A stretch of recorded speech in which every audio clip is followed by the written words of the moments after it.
birth of the Symphony of Death. By William Pattison.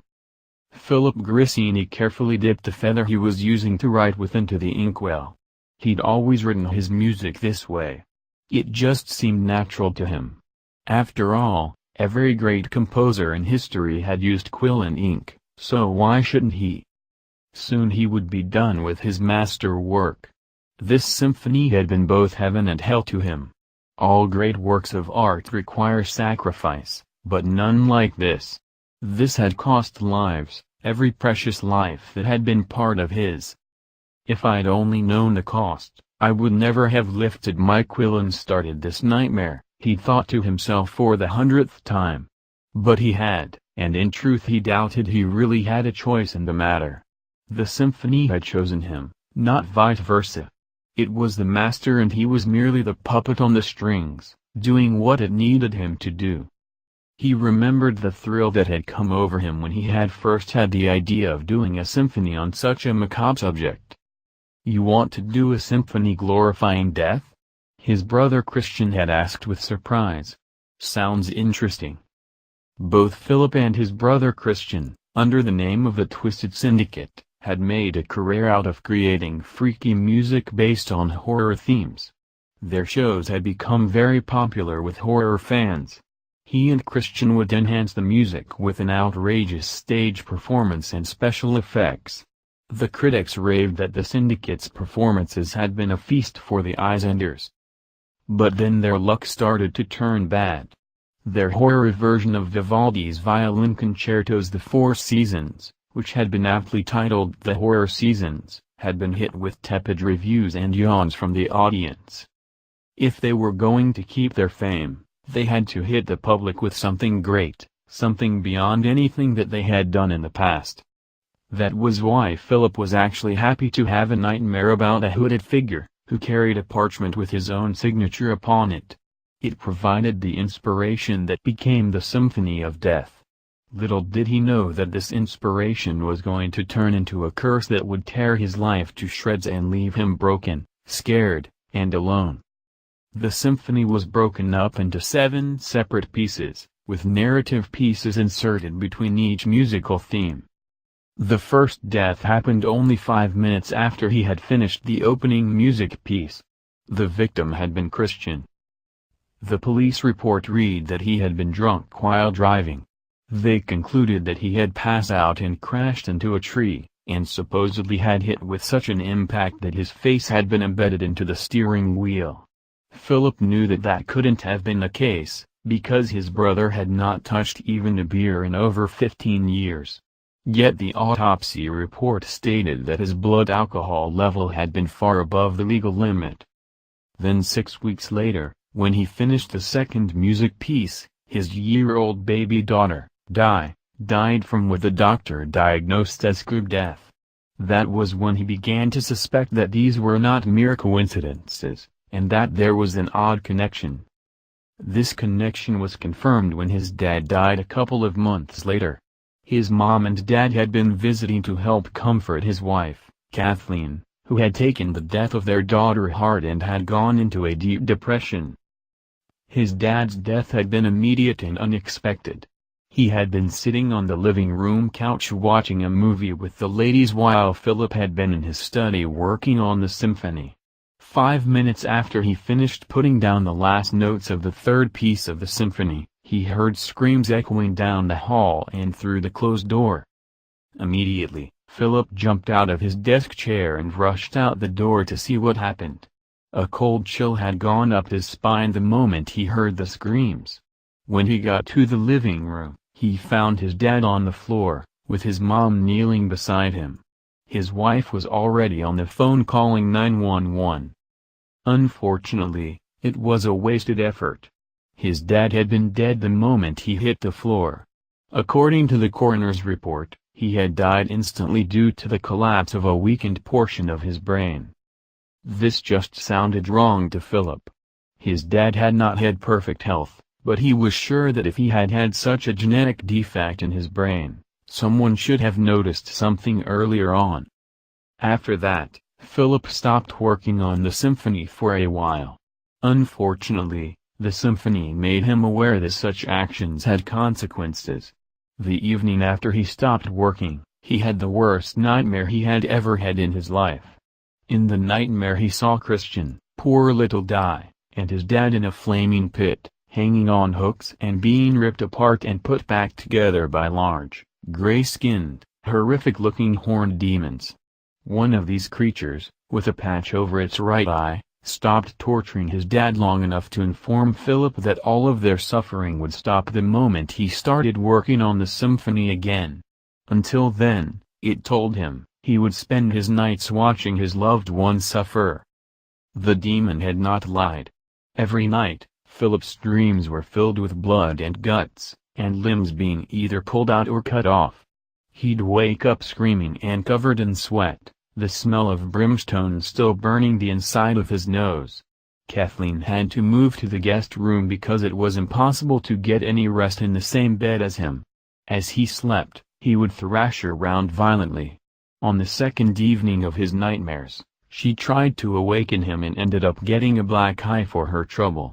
At one point Philip tried to stay awake to avoid the horrifying visions, but that didn't last long. He kept dozing off and would end up still getting a dose of hell for all his trouble. Eventually, he broke down and started working on the symphony again, but at a drastically slowed pace. This seemed to satisfy the symphony. He was once again able to sleep the night in peace. But after 4 months, the fourth piece of the symphony was nearing completion. Fear overcame Philip. Who was going to be ripped from him this time? He wondered. Was it going to be his dear, sweet, mom? The thought of that wonderful woman hanging from hooks, naked, with those monsters assaulting the very flesh that had given him birth made him want to puke. But then there was Kathleen. She was his angel on earth. She was the love of his life and had given him strength when he thought he would fall. When he had had his brief flirtation with booze and drugs, she had been his anchor. Life would be empty without her at his side. But he knew that would happen, if not this time then the next. The symphony had made it perfectly clear what the price of its birth was going to be, and Philip was helpless to stop it. Of course, as always, 5 minutes after he finished that dreaded fourth piece of music, the screaming started. Philip. He heard Kathleen scream. He ran into the kitchen and found his mom on the floor, writhing in pain. Her face was cherry red and she was grasping her chest. She couldn't even scream, only a gurgling sound escaped her lips. Her eyes looked up at her son in a pleading way, but he was powerless to stop this and he knew it. Call 911. Kathleen urged him. What is the use? He silently wondered. Both he and Kathleen knew it would be a wasted effort. Death had come for its sacrifice. But Kathleen was being Kathleen. For her, hope sprang eternal. God damn it, Philip, do what I said. She's fucking dying. She yelled at him. Philip went through the motions as instructed. He told the dispatcher on the other end that his mom appeared to be having a heart attack. He, of course, left out the fact that the reason for her having the heart attack was that he had inadvertently made a pact with death to write its symphony, and the cost was the deaths of everyone he loved in the world. After what seemed like a torturous eternity, his mom let out one last gasping breath and fell silent. Immediately, Kathleen checked her pulse and started pumping the old woman's chest. Don't just stand there, get down here and breathe. After all, this is your mother. Kathleen yelled at him. Philip did as he was told. He breathed into the dead woman's mouth while his wife pumped her chest in a vain attempt to start her heart. At least it gave them something to do while waiting for the paramedics. 10 minutes later, the ambulance arrived and the paramedics declared his mom dead. All he could think was, no surprise there. Within a few days after his mom's funeral, Kathleen started going through a change. He wasn't sure if it was because she knew she was going to be the next person to die or if the symphony was influencing her, but from that moment on she was not the angel he had married.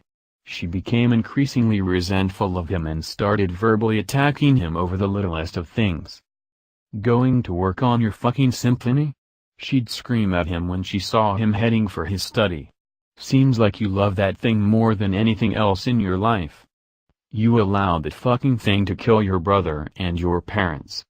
You allowed that fucking thing to kill my baby girl. You monster. You fucking monster. Why don't you just kill yourself? Do the world a favor." Each time she brought this option up, he wanted to shout back at her that he had tried, but the symphony had stopped him. That's right. He had had no luck with ending his life. After his mom died, he started drinking again. Most days he would get a couple of notes done on the symphony and spend the rest of the day chugging down bottles of Jack Daniels like water. Jack was his only comfort and the best mistress he could have. Finally one day, he couldn't even remember how long after the funeral, he broke down. He smashed his bottle of Jack, took a shard of the glass, and tried to slice his wrist. Unfortunately, he couldn't find the strength to do it. He wanted to, with his very soul. He wanted to spare Kathleen the fate of the others, but he couldn't push the piece of glass into his exposed wrist. His body simply refused to do it. He ended up dropping the piece of glass and falling on the floor in a fetal position, crying and begging God to help him. But he realized that God wasn't listening to him. Heaven had forsaken him for his arrogance. Outside the door he heard Kathleen yell at him, "Stop bawling like a baby, you fucking pussy. You'll get no sympathy from me. Fucking weak-kneed loser." He was 2/3 of the way through the fifth piece when Kathleen decided to attack him physically. Strangely enough, even with all of her screaming and insults, Kathleen would still cook him a nice dinner each evening. The food was a comfort, but the company was not. Kathleen would sit silently across the table and glare at him through the entire meal. Every time he tried to make simple dinner conversation she would instantly snap at him. "This tuna casserole is wonderful. I've always loved your tuna casserole," he told her one evening. "Good," she shot back at him. "I hope you choke on it and die. It would be the best day of my life." Of course, that was nothing in comparison to Vegeta's night. That night the game changed, and he lost his dear Kathleen before death even took her. It happened on one of his sober days.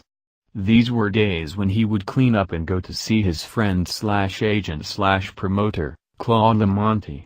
It was a few hours of sanity and an escape from the madness that had taken over his world. He'd done a good job so far in keeping Claude ignorant of what was really going on. All Claude knew was that he was in the process of writing a rock symphony and that he had started it not too long before Christian's death. Philip had avoided telling him about the connections that the tragedies in his life had had with this symphony. He mused that, knowing Claude, he would more than likely turn his curse to the perfect publicity gimmick for the symphony. Come see the Symphony of Death. The only symphony with a body count. He silently mused. Claude had already been talking about turning the symphony into a tribute to Christian.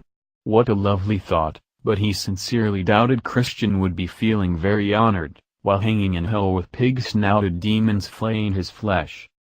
That evening Philip had gotten home in an exceptionally good mood. When he walked through the door he was met by the enchanting smell of steak, red and green peppers, and onion being cooked on the stove. As much as he loved Kathleen's tuna casserole, her fajitas were heavenly. "Kathy!" he yelled out enthusiastically. "Are those fajitas I smell? What's the special occasion?" There was no answer. He headed into the kitchen, where he saw Kathleen standing stiffly in front of the stove in her favorite flower dress, her back to him. A chill went up his back, which told him something was really wrong. Still, he addressed her yet again. "Kathy, I smell the food. It smells wonderful. What's the special occasion?" he asked. "Oh, nothing special," she said in a disturbing monotone. "It's traditional for the doomed man to have a good meal before he dies." "Doomed man?" he asked, confused. What the hell are you talking about? Kathleen turned around and glared at him. She had a chef's knife in her hand. You know exactly what I'm talking about, she said accusingly. I looked in your office today. You're nearly finished with that fucking piece of music. You plan on finishing it and letting me die like the others. Well, I'm not going to let you. If you won't kill yourself to end this, then I'll do it for you. With that, Kathleen let out what could only be described as an animalistic shrill. Then she charged him like a maniac, with the knife swinging in front of her. He managed to dodge her, but not without her drawing blood. The razor-sharp blade managed to slice him across his forearm. Blood soaked the sleeve of the plaid shirt he had chosen to wear that day. Kathleen turned and looked at him with a sadistic grin on her face. What's wrong, lover? You don't want to play? I do. Just remember, it tends to get a little bloody the first time. She lifted the knife over her head and ran at him again, screaming like a banshee. Philip managed to grab the arm that held the knife and slammed her up against the island in the middle of the kitchen. He was stunned. How the hell is this happening? He asked himself. Why is the symphony allowing her to attack me? Philip was trying to keep the knife away, but Kathleen seemed to be charged with adrenaline. He was having a hard time keeping her arm up in the air, much less keeping her pinned to the island. He started getting tired and her arm started slowly moving closer to his face. When she noticed this, she smiled up at him again. You are so out of shape. I told you take your vitamins, but you didn't listen. Now look at you. Pathetic. He knew he was fighting a losing battle. She was too ramped up and full of energy. He loosened his grip on her wrist and threw himself back. When she lunged, he caught her by surprise. The blade of the knife barely missed his shoulder, and he went stumbling backward up against the oven. Kathleen let out a psychotic scream and went after him.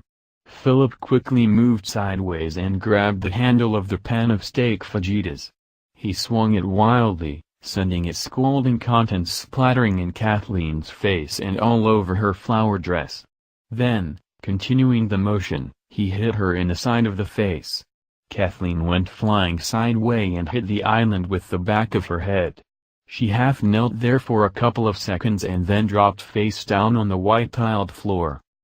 After taking a couple of moments to catch his breath, Philip headed over to the area beneath the sink and found some silver strapping tape and a box cutter. With these items he bound her arms and legs. Now what to do? He asked himself. At this point he had two options. He could leave her taped up and deal with it after he finished the fifth piece of the symphony.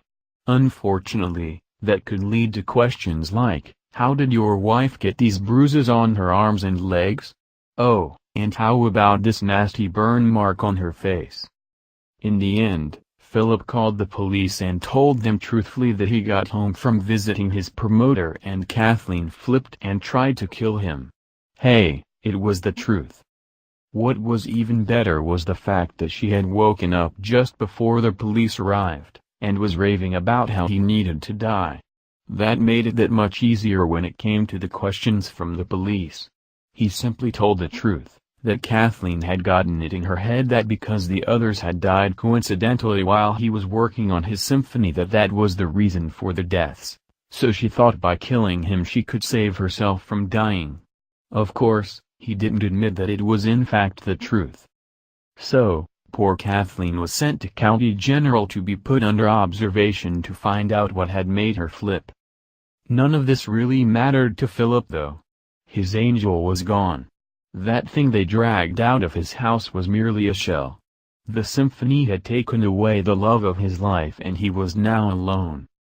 The morning after he finished the fifth piece of the Symphony of Death, he got a call from County General informing him that sometime during the night his wife had managed to escape from the psychiatric ward. The man from County General, as delicately as he could, informed Philip that they had found Kathleen in the janitor's closet, dead. According to the man, she had drunk a bottle of drain cleaner. It was soon after that the symphony finally broke Philip. He tried in vain one last time to stop, but the nightmares were unbearable. Now when he closed his eyes he saw his mom being electrocuted by demons holding long cables that looked like veins. They had opened his mom's chest to reveal her beating heart. They would then jam those cables into her heart and shock her to the point that her veins would explode. The demons would sit back and howl and laugh with pleasure at this sadistic floor show, and then start it all over again. Then there was Kathleen. The demons hooked her up next to baby Di. The demons kept putting the baby's arms and legs in the wrong places, which she figured was done on purpose, so she constantly looked like a twisted piece of modern art. The demons chose to slowly flay the skin from Kathleen's muscles. The demon he assumed was the head man, the one with the eye patch, would force him to watch this slow and intricate process. Kathleen would scream and curse at him, blaming him and telling him how much she hated him. Eventually one of the demons would tire of her bitching and would grab her by the jaw and rip it off. That would be a slight relief for him, but then he would have to watch her tongue lash from side to side in the bloody maw that was the remains of her mouth. After 2 weeks he broke down and started working on the final musical piece, the one he knew would cost him his life. But the truth was, what life was there left to lose? All of his loved ones were gone and all he had was his guilt to keep him company. So he worked on, knowing that at the very least, when he was finished he was going to be reunited with his loved ones, even if it was going to be in hell. When he was getting close to completing the symphony, he called Claude and asked him to come over. "Is the symphony done?" Claude asked. "It will be by the time you get here," Philip told him. "Good. I'll bring a bottle of champagne and we'll have a toast to your masterpiece," Claude told him before hanging up. Philip held up as much as he could, but the symphony wanted to be born, and it was making him feel like an addict in need of a fix. It had been that way for over a week now. The symphony's influence had been so strong that he couldn't eat or sleep. All that mattered was the notes on the page. Philip heard Claude knock on the front door and let himself in. It wasn't like Philip even worried about locking the door anymore. He was a doomed man. If someone wanted to come into his house to steal, more power to them. "Maestro?" "Philip!" Claude yelled. "I'm in my study," Philip said as he finished the final note. Now he was free. It might only be for 5 minutes, but after 6 months of pain and loss it felt good. It felt like the best minutes of his life. "You really need to remember to lock that front door," Claude lectured him. "It's not safe these days. Who knows what could have crept through your door? You might have found yourself murdered." I could only hope, Philip thought. Who knows, that might have undone his deal. But unfortunately too late. "My God, Philip, you look like shit," Claude said. "I respect your dedication, but fuck man, take a bath and shave. You look and smell like a homeless person." What an apt description, Philip thought. He was indeed a man without a home. Home was where the heart is, and his heart was hanging on hooks in hell. "Unfortunately, I won't have time to clean up," Philip informed him. "What do you mean?" Claude asked. "We got all night, and a bottle of champagne to finish, unless you got some of the hard stuff you'd rather dig out? I'm good either way. I left you a note. It's on my desk right there," Philip told him, pointing out the white envelope that was sitting beside the hand-penned sheet music. "Once I'm gone, please read it. It will explain everything. I wish I could personally, but there just isn't time." "Come on Philip, you're scaring me," Claude told him. "What's this shit about not having time? The symphony's finished, and it's time for us to celebrate." But Philip wasn't listening. He was looking at a dark figure that was slowly coming up from the floor. Philip went over to the desk and picked up the sheet music. "Is this what you want?" "You know I do. We both want it," Claude told Philip, holding out his hand to take the papers. "This is going to be for Christian and all the other loved ones you've lost." "Damn it," "Claude, I'm not talking to you," Philip said. He pushed him aside and stepped up to the figure towering over him. "It's finished. Do you want the fucking thing or not?" Philip heard a soft voice say, "No, it stays here." The voice seemed to be coming from every direction. "But it's your time to leave," it added. Then the figure pulled back its hood and revealed its face. Philip was in shock. The face under the hood was his own, looking back at him. Suddenly the world around him began to spin. Philip Grissini fell to the floor, dead. Claude ran over to his friend, dropped to the floor, and laid Philip across his lap. He looked down at Philip's dead eyes and began to weep. Philip's masterpiece was scattered across the floor of the study. It had fallen from his fingers as he fell. When the doctor's report came out a couple of days later, it said that the reason for Philip's death was unknown. 2 days later, Claude Lamonti locked the sheet music for the Symphony of Death in a safety deposit box at his bank. The sheet music would sit in there for 10 years. And when it was finally removed, that was when the real legend of the Symphony of Death began.